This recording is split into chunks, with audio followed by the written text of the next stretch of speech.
अपनी कंपैटिबिलिटी की औरत चूज करें। लोग कहते हैं ना वो जो हदीस में है ना कि आप चार चीजें देखो। तकवा, तकवा तो लास्ट में आता खैर।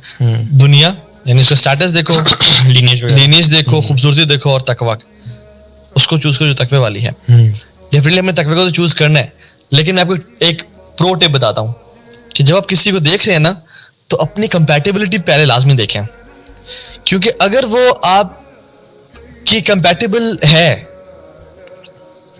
ठीक है, या मिसाल देता हूँ, अगर वो कंपैटिबल नहीं है आपके साथ लेकिन उसमें दीन है, तकवा है उसमें, लेकिन वो कंपैटिबल नहीं है, बहुत चीजें आती हैं। It's waste status, financial status कैसा है। अब फॉर एग्जांपल कुछ पढ़े लिखे हैं तो उन्होंने भी कुछ बेसिक पढ़ा हुआ है या नहीं, या उनका आपका अंडरस्टैंडिंग उनसे मिलती है ही नहीं, जो आपकी बहनें मिलेंगी, आपकी माँ मिलेंगी, आप भी महरम की मौजूदगी में उनसे एक से दो से तीन डिस्कशन कर सकते हैं, बात कर सकते हैं महरम की मौजूदगी में, उनको देखने के लिए कि बाद में ऐसा लगे वो घुंघरू उठाया तो भेंगी थी वो, ठीक है। तो ये सरप्राइजेस ना मिले या महंगा था, या महंगा था, ठीक है। तो ये जो एक इसको बोलते हैं नजर शरई, कि वो देखना, या रोया शरइया, वो देखना जिसको शरी उसमें परमिसिबल है, ताकि आप बात कर लें और देख लें कि इनका जहन क्या है, फ्यूचर प्लान्स क्या हैं और सारी चीजें। तो ये चीज अगर तो कंपैटिबल है और दीन भी है तो आइडियल है, लेकिन अगर फॉर एग्जाम्पल कंपैटिबल नहीं है और दीन था उसमें और आपने रिजेक्ट कर दिया उसे, तो what have you rejected? The दीन। घाटे का सौदा कर दिया आपने। और अगर मैं कह रहा हूं उसको आपने रिजेक्ट किया तो दीन को रिजेक्ट कर दिया। और अगर फॉर एग्जाम्पल कंपैटिबिलिटी थी लेकिन दीन नहीं है उसमें, तो तब आपने रिजेक्ट किया, तो आपने दुनिया को रिजेक्ट किया, कंपैटिबिलिटी को रिजेक्ट किया, दीन को रिजेक्ट नहीं किया। सो इसलिए ऑलवेज लुक फॉर समवन जो कि कंपैटिबल हो, आप उसके साथ एक अपनी लाइफ इमेजिन कर सकते हैं, और फिर देखें उसमें दीन भी लाजमी हो, तो फिर आप उसको एक्सेप्ट करें, डोंट रिजेक्ट द दीन। और हमेशा ये चीज देखें कि ये वो शख्स होगी, या अगर लड़की है तो होगा या होगी, जिसके साथ आपने जन्नत में भी टाइम गुजारना है, हमेशा हमेशा का। क्योंकि जो कॉन्सेप्ट है ना हैप्पीली एवर आफ्टर, वो सिर्फ वो इस्लामिक कॉन्सेप्ट है। ये इस्लामिक कॉन्सेप्ट है, किसी दीन का नहीं है और किसी एथियस्ट का नहीं है। उनके तो हाँ खैर शादी होती नहीं है, वॉक इन और वॉक आउट होते हैं। इस्लामिक कॉन्सेप्ट है कि जो आपका निकाह में होता है ना, वो फिर सारी जन्नत भी इंशाल्लाह आपके साथ हैप्पीली हियर आफ्टर। अस्सलाम वालेकुम, this me Faisal Imran. I hope सब खैरियत से होंगे।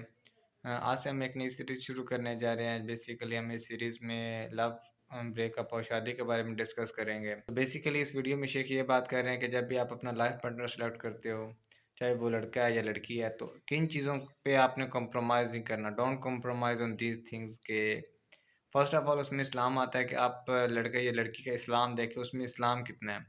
और अगर आप साहिल सर को सुनते हैं तो ये चीज़ आपके लिए बहुत ज़्यादा ना इजी हो जाती है कि इस्लाम को जज करने का पैरामीटर क्या है, कि एक लड़का या लड़की इस्लाम को किस नज़रिए से देखता है। उसके बाद और भी बहुत सी चीज़ें जो शेख ने वीडियो में बताई हैं। फ़र्स्ट ऑफ़ ऑल अल्लाह को प्रायोरिटी रखें, इस्लाम को प्रायोरिटी रखें। क्योंकि अगर आप ब्यूटी की बेसिस पे किसी को सिलेक्ट कर रहे हो तो आज नहीं तो कल ब्यूटी तो ख़त्म हो जाएगी। और भी बहुत से फैक्टर्स होते हैं इस चीज़ में कि आप अपने लड़की का ख़ानदान देखना है, उसका फाइनेंशियल स्टेटस देखना है, और ये चीज़ बहुत ज़्यादा मैटर करती है।